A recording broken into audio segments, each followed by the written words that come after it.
أنا أوزوريس قاضي العالم السفلي، كنت معبودا في جميع أنحاء المملكة الوسطى.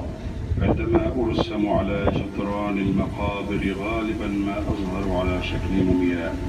عندما كنت ملكا لمصر كان الخير والسلام يعم الأرض، حتى قتلني شقيقي الحاقد ست، قد مزقني إلى قطع ونثرني في جميع أنحاء الأرض. ربما لم أكن خالدا لولا زوجتي المؤمنة.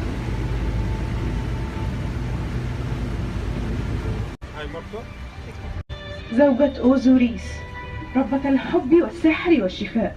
حين قتل زوجي بسيف الغدر بحثت أنا وشقيقتي نفتيسي عن أجزاء جسده والتي جمعناها من جميع أقاليم مصر. وعندما أعدت أوزوريس إلى الحياة بقوة سحري أنجبنا ابني حورس، والذي أخفيته في أحراش الدلتا وربيته ليأخذ ثأر أبيه. وحين أصبح حورس قويا كالصقر حقق أمنيتي. أنا حورس الصقر وريث العرش. عمي الحاقد ست قتل والدي واستولى على عرشه، وعندما أصبحت شابا حاربت ست لاستعادة ملك أبي.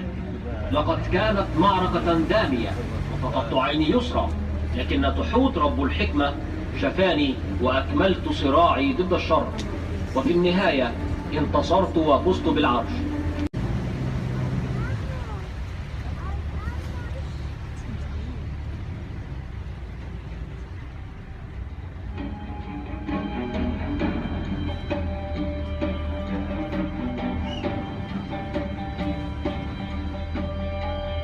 أنا آمون رع رب الملوك، شيد 30 من الفراعنة على مدى مئات السنين معبد الكرنك لتكريمي.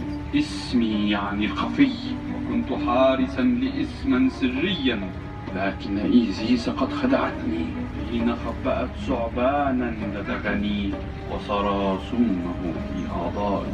عندما أفقت توسلت إلى إيزيس لاستخدام سحرها لإنقاذي، لكنها لم تساعدني حتى أعطيت لابنها حورس عيناه الشمس والقمر، وهمست لها باسمي السري. هل تود سماع اسمي السري الآن؟